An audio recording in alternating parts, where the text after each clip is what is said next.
One of the biggest scams in the investment world is mutual funds. Did you know that about 90% of mutual fund managers massively underperform their benchmark, their indexes, like the S&P 500 or whatever index they're benchmarked against around the world?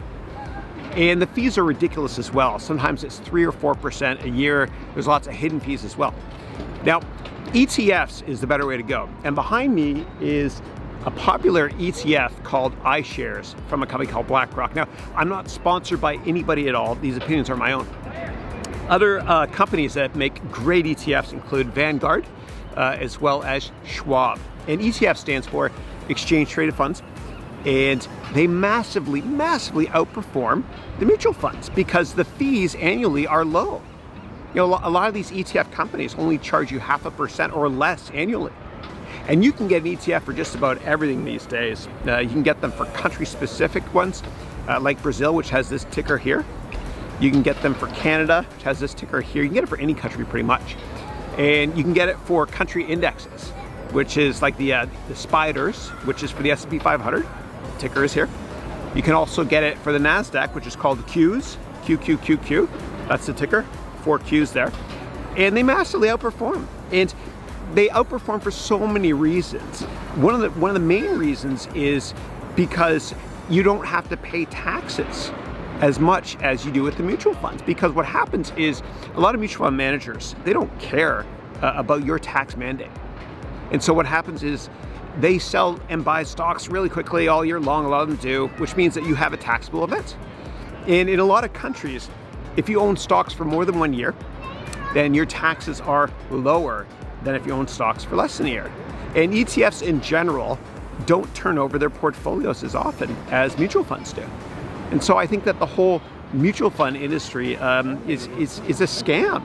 It's a scam, right? And sure, there are those that outperform their benchmarks, but for the most part, I think they're bad investments. I think that exchange-traded funds or ETFs are a better way to go. Now, I want to show you this here. This is pretty cool. I just got this gimbal and see if it works here. That there, that's the Salesforce Tower. Isn't that cool? Yeah. So Salesforce, ticker CRM.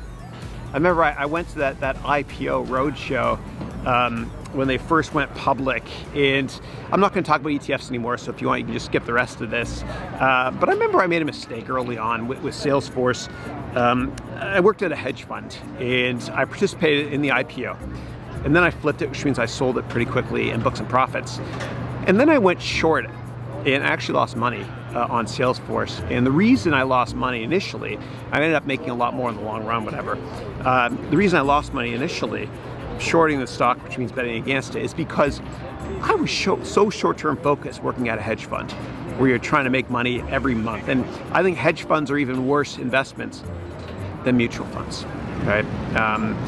Just because the turnover is so high that your tax mandate is a lot worse, right? Because they're buying and selling stocks so quickly.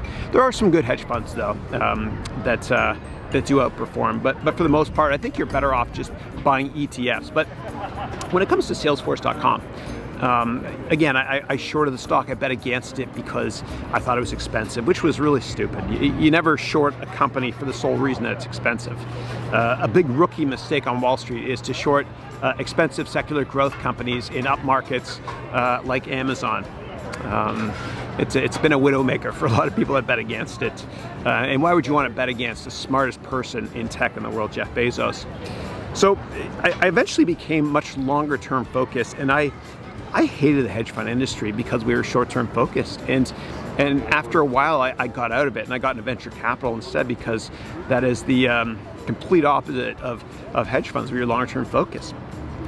But I think if you have a longer-term outlook when you invest in general, then you'll do much better. I don't know the path, but I know the destination is a very famous quote from an analyst I used to work with. I learned the hard way not to be a tourist with stocks, not to rent them. You know, think long-term as an owner, and you'll do much better, And if you build financial models yourself and you value companies based on your earnings estimates, don't value them based on your earnings estimates for next year or the year after. Try to value them based on your earnings expectations for 5 or 10 years from now. And that way, the stocks that you're involved with,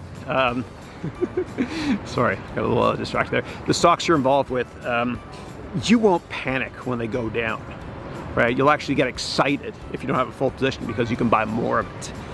And that way you won't be a tourist, you'll be a long-term owner. And when everyone else is panicking saying that, hey, this company's expensive at 100 times earnings on their estimate based on this year or next year, these stocks are cheap for you because they might be trading at 3 or 4 times earnings 5 years from now or 10 years from now. So just, I think, the longer the view, the wiser the intention is something that Warren Buffett said. Anyway, I am rambling a little bit, so I'm going to wrap this up right now. The bottom line message is I think that mutual funds can be a scam. I think ETFs are better investments, and it's always wise to think longer term. If this was helpful, and only if this was helpful, please click the like button and subscribe, and I will see you mañana. Thank you.